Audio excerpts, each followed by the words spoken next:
Around age 10, after my parents got divorced, I moved to a small town of about 1,800 people. I lived in a large farm-style house with my aunt and uncle, my mother, my little sister, who's 2 years younger than me, and my little brother, who's 6 years younger than me. Strange things often happened while we lived here, such as me seeing a translucent man run from one end of the hallway into the bathroom and out of existence while walking up the stairs. I was so scared that I fell down the stairs and would dread having to use the bathroom for months after. I then picked my uncle's dad out of a family reunion photo, never having seen him before. However, things only got stranger from there. My uncle, aunt, and mom were usually gone frequently, whether it was work or errands or both, leaving us kids to ourselves a good chunk of the time. Around this time, my grandmother had passed away in our home. She had been living with us in the last days of her life, and although strange things happened before, they intensified greatly after her passing. For context, the house we lived in was over 100 years old, and the only working place we had to bathe ourselves was an old shower in the basement and the laundry room. The shower was cracked concrete with an old spigot-style shower head. Looking up, you could see the cobwebs and the planks of the kitchen overhead as they descended into the darkness of the structure. My aunt and mother, who were both hoarders, had a significant amount of junk piled up in the basement, making it hard to navigate. And adjacent to the shower was an old cannery that had long since been abandoned, still having piles of old cans stored within its walls. Needless to say, it was already a creepy place on its own, let alone what started to happen. During the weeks after my grandma's passing, our doorbell began to ring at really odd hours of the night. Thinking it was just some kids bored in a small town and playing a prank, my uncle disconnected the doorbell so we could all get some rest. But despite the doorbell being completely removed, it continued to ring, often at or around 3 to 4 in the morning, and it would often ring in threes, but not always. This perplexed and freaked us out, and we eventually told ourselves that it had to have been some sort of problem with the wiring or something.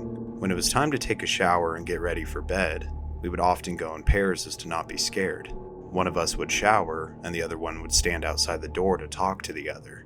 We often played an old boombox stereo with whatever CDs we had at the time, to help keep us calm while we did what we needed to do.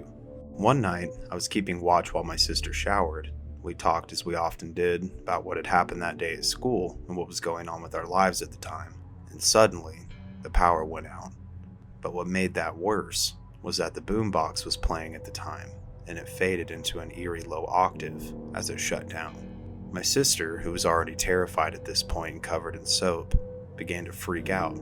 Me, trying to keep the peace, tried to talk her through the situation.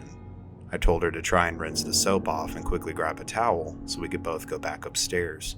But about the time the words left my mouth, there was a loud scratching noise coming from the wall that separated the laundry room and the basement's living room. Not knowing what it was, I began to get incredibly scared as well, because I knew that wall was concrete, so it couldn't have been an animal. Over the shrill screams of my sister, I began to hear what could only be described as a horrible snarling noise. Something unearthly, as if the vocal cords of a pig and a person had been intertwined while they both screamed.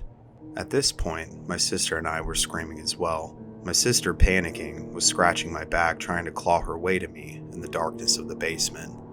In a surge of adrenaline, I tossed her in front of me, and we both hastily made our way upstairs. As we got into the living room, the power came back on, and the lights began to flicker as we continued to hear the noise come from the basement. It sounded as if though it was coming from the basement wall and up into the floor below us. Terrified, we ran outside onto our back porch and into our backyard, where we stayed for the next 2 hours until our mom got home. Now, this snarling continued to happen for 2 more years at extremely random times. Since we had no room or beds of our own, me and my brother during these 2 years had to sleep down there on blanket pallets. I have many more tales from this time in my life, but those are for another time. As for the passing of my grandma and the beginning of the horrible phenomena, my grandma was a lovely woman who cared for us kids deeply, so I highly doubt it had anything directly to do with her, but maybe somehow her passing triggered something in an already haunted house. Who knows?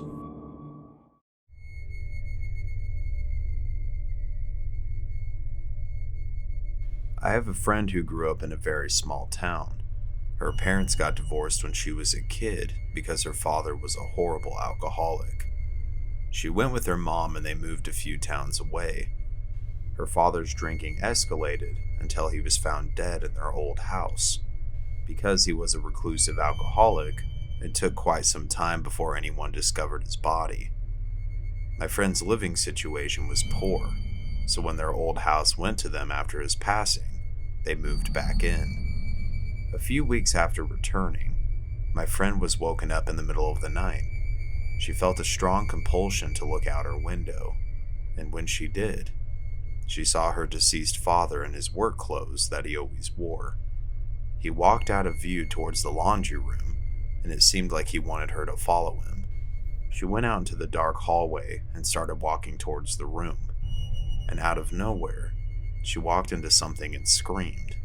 When she screamed, she realized it was her mom. When they both calmed down, they looked at each other and said, "Did you see him too?" Her mom's bedroom was on the other side of the laundry room, and they both felt like he was trying to lead them inside. They looked at the closet door, and they were too freaked out to go in, so they decided to try and calm down and go back to bed. They didn't see him again. I was told this story at a bonfire in the backyard of their house, and it was facing the laundry room the whole time. Needless to say, I didn't sleep much that night.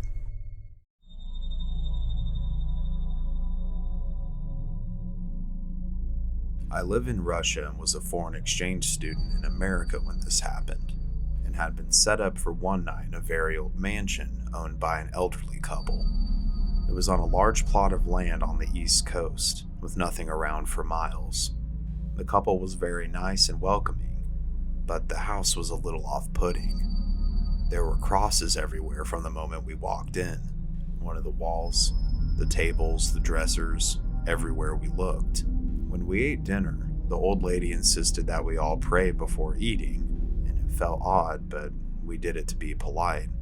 Afterwards, we all went to our rooms and waited until the couple went to sleep. Then we all joined in one room, talking quietly and telling stories. When I went into the hallway to go to the bathroom, I heard footsteps coming up the stairs, but I was looking at the stairs and no one was there. Another girl heard footsteps when she was in the hallway as well. They came towards her, stopped, and then walked away, but no one was there either.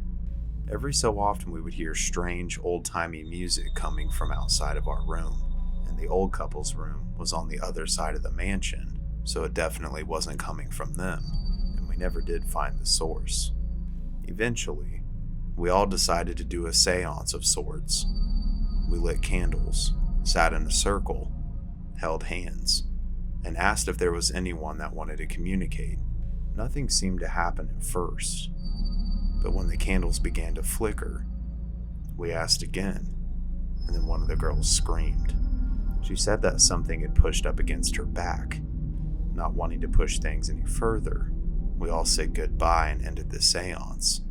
We split up into our rooms and prayed ourselves to sleep. I could still hear footsteps and the strange, creepy music before I fell asleep. No one slept much that night, and we couldn't wait to get the hell out of there in the morning. At breakfast, we were once again told to pray, and at that point, there was no hesitation from any of us. One of the girls got up the courage to ask what the music was. They brushed it off and said that there was an old clock in the basement that played music, and that had to have been it. They gave us a tour of the house when we first arrived, and none of us remembered seeing a clock they had described. We also asked about the footsteps and got a similar response, that it was an old house and made noises.